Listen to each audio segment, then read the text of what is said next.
Well, that's the first idea. It's just two examples, but you can make a lot of combinations with this. Another very important permaculture principles is the 7 plant and root layers. Instead of just using one type of plant, permaculture makes a division in types of vegetation. Well, you can see them. I also did this in a very nice paint picture. The first one are big trees. The second one are small trees. The third one are climbing plants. The fourth one are bushes. The fifth one is a herb layer. The sixth one are ground crawlers. And the seventh one is the root layer. If you look at a forest, you never see just one layer of vegetation. You always see many more layers of vegetation. And this is also what you try to do in a permaculture system. If you have high trees, small trees, climbing plants that go into those trees, bushes, a herb layer, ground crawlers, and a root layer, you have 7 levels of vegetation, and each of these layers can catch the sunlight. So if the top layer doesn't catch the sunlight, it gets through to the second layer, etc. Well, in the tropics, it's doable to put in all these 7 layers. In the Netherlands, you can get pretty far, but just have a look in the forest, and you'll see that often it's about 3 to 4 layers, which is possible, but depending on how you set up your system, you can do many more. Not only does this provide maximum use of the sun, high trees also have deeper roots than small trees. So if you have high trees in your system, they can pump up nutrients from very deep in the soil.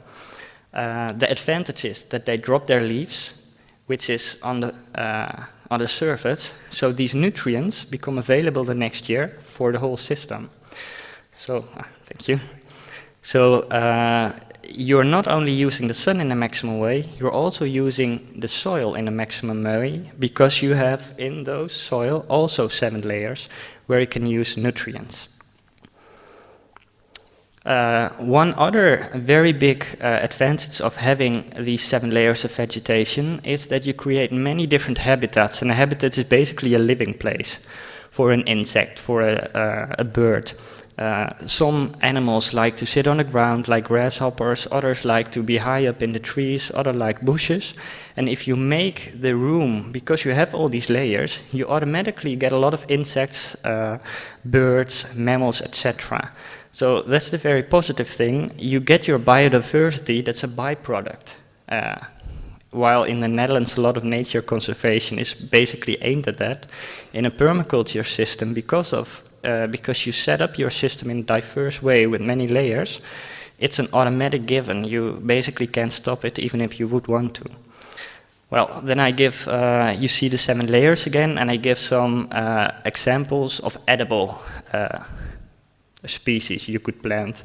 So if you want to plant big trees, think of walnuts, board nuts, chestnuts, small trees, etc. You can look it up, and if you like, you can always have a look later in my database, and you can actually search for plants in one of these 7 layers. And we also added mushrooms, because mushrooms actually can be very helpful if you have to break down wood, and you can break down wood and eat mushrooms, so you have another harvest advantage. Then the next principle of permaculture is that each organism has several functions in the system. So a tree always has to do at least 3 things in your system. So it can be in the sun trap, which you saw earlier, and it can give apples, so that's already 2 functions, but it should also, you try to give it a 3rd one as well. So maybe you can use it to put a hammock between, so you can have a nice day in the shade if you like. And that's what you try to do. So you really try to get connections between the organisms you put into your system. The other way around, each function of the system is supported by various organisms. So also this minimum of 3. What do I mean with that? If you want to provide food for your system, don't just plant apples, because then food is just being supported by one organism. So plant apples, plant pears, plant potatoes, plant nuts, So you see that when one of those crops fails, at least you have 4 to 5 other crops left that still provide that function. Ireland found out personally how smart it is to just grow one kind of food, because when the potato crop turned bad there, half of the population had to migrate because of starvation. And you see that if you don't have a diverse system, that's what you see at least in the Netherlands, I'm not sure how it is in the other countries, you get all these diseases into your crops, but also into your animal populations. And it's quite obvious actually, because if you just have, for example, if you just have potatoes on a field, and I would be a potato bag, that's heaven for me. I can just create more children and they have all food, food, food. If you have a permaculture system and you have a diversity of plants, I might find one potato plant. I'm very happy. But then there aren't potato plants around, and as a potato bug, I don't like plums or raspberries. So you see, so that's how you get in the system. Well, this guideline invokes both creativity, because you really have to think. For example, I use my walnuts in my system for eating, but they also attract a lot of insects that in the wintertime are already in there, and also in the autumn.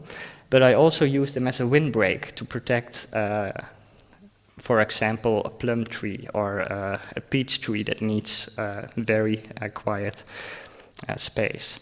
And diversity, so if you have diversity in your system, this automatically leads to stability. It's very difficult for one organism to become a pest if you have a very diverse system. So, short summary, you make your basic design, you keep in mind the main ecological factors, the sun, the water and the wind.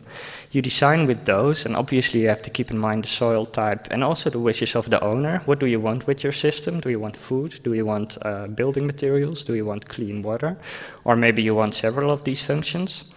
Then use the 7 layers of plants to make sure that you use the sun and the soil to a maximum. And they basically provide the first basis for your diversity. And then make sure that each organism has several functions in the system, and each function is supported by several organisms. And then you have this diversity, which automatically leads to a stable system, as you see in forests.